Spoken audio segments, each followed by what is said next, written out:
Hello, dear students. Welcome to I-Fal. My name is Teacher Nikki, and I am here to have another video lesson with you. So I am so excited to talk about a new topic for you today that will help you understand and construct better sentences using the English language. I know that these lessons will be very helpful for you to communicate using the English language that are grammatically correct and properly constructed, considering that we will be talking about some grammar topics. So I want you to concentrate on our lesson today, pay attention to our sample sentences, and please practice them very well even after the class. So let's go ahead and start our lesson.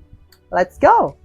So, for today's lesson, let's continue more of the discussion on our relative pronouns. Okay, so for this lesson here, we will be taking more examples on how we use our relative pronouns, on how they introduce your relative clauses. Okay, it's not just easy to use those relative pronouns, so it's really important to have some examples to better understand them. So in this lesson, I have collected these pronouns, okay, or relative pronouns.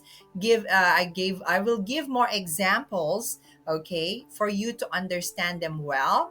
And we will have some notes here for us to think of special considerations when you are using these pronouns. So let's start talking about them.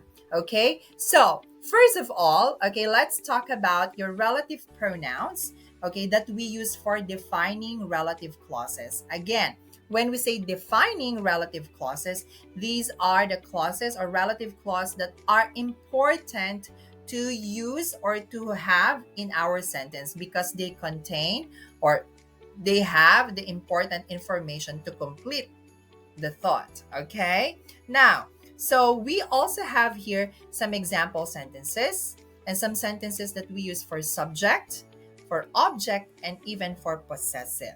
Okay, so let's begin first. So for your subject, so the person who phoned me last night is my teacher. Now, so the relative clause who phoned me last night is an important information for this sentence because we want to identify that person.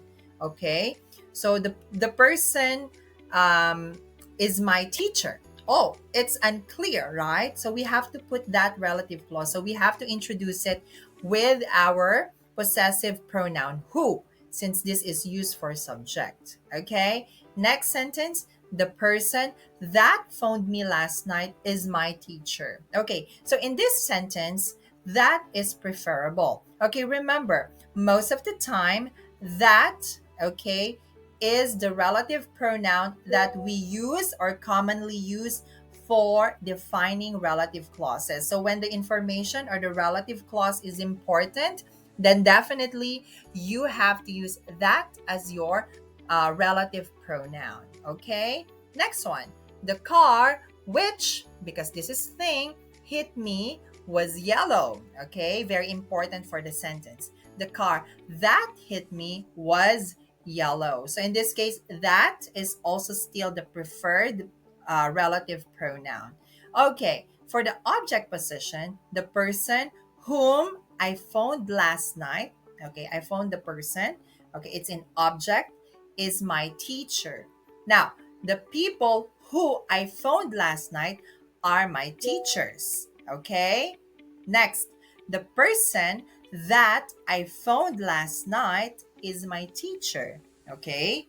The person I phoned last night is my teacher. Okay, you can see here we use whom is correct, but it's very formal. All right? In this case, that can also be a preferred relative pronoun in this case, okay? But whom is more formal in this case since this is the object. You're relating to the object, okay, or referring to. Now, we also have the last sentence. The person I phoned last night is my teacher. In this case, all right, relative pronoun is also optional. You can just remove it, but then the sentence would not change its meaning at all. Okay? Now, next one where we're talking about things. The car which I drive is old. The car that I drive is old. The car I drive is old.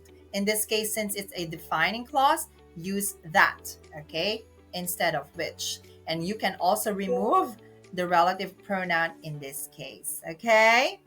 Next one. So we also have here for possessive, the student whose phone just rang should stand up. Okay? So of course, whose. Student whose parents are wealthy pay extra. Okay, for subject. The police are looking for the car whose driver was masked. Whose can be used with things. Okay? The police are looking for the car of which the driver was masked, of which is also a possible term, but just use whose in this case. Now, for non-defining relative clauses, these are the clauses that just give extra information to your sentence but are not very important. Then we can just use these sample sentences here. Okay, Mrs. Pratt, comma, who is very kind, is my teacher. So, who is very kind is not really an important information. You just give extra information about Mrs. Pratt, okay? But then the sentence would just not, okay, would just not be included there, okay? The car, which was a taxi, exploded. The cars, which were taxis, exploded, all right? For object, Mrs. Pratt, whom I like very much, is my teacher, okay? Mrs. Pratt, who I like very much, is my teacher. Now, since this is in an object form, then we use whom, okay, is much better. Who is also okay. Now, so the car which I was driving at that time suddenly caught fire. Okay, so my brother, whose phone you just heard is a doctor. My brother whose phone you just heard is a doctor. All right. Now, the car whose driver jumped out just before the accident was completely destroyed. The car, the driver of which jumped out just before the accident was completely destroyed. So we can just use who's here can be used with things, of which is also possible. So I want you to please pay attention to these things here, okay? So for you to understand them much better, okay? So I hope you find our lesson today very helpful. So as I always say, the secret in making your communication skills in English better is constant practice. So I want you to please keep on practicing all the lessons that we've had in the past and even this present lesson. So I know that you can do it really well and you'll improve yourself eventually. So just keep believing in yourself and practice more, okay? Now, please stay tuned to our more lessons here in I-Fal, and please visit our website that I will flash on the next screen. I also encourage you to please subscribe to our classes because we have a lot of amazing teachers that will help you and guide you in improving your English skills. So once again, this is Teacher Nikki. So I'll just see you again on the next classes and video lessons that we're going to have. I know that we will have more amazing lessons in the future. So stay tuned and good luck. Study harder and I'll see you next time. Bye.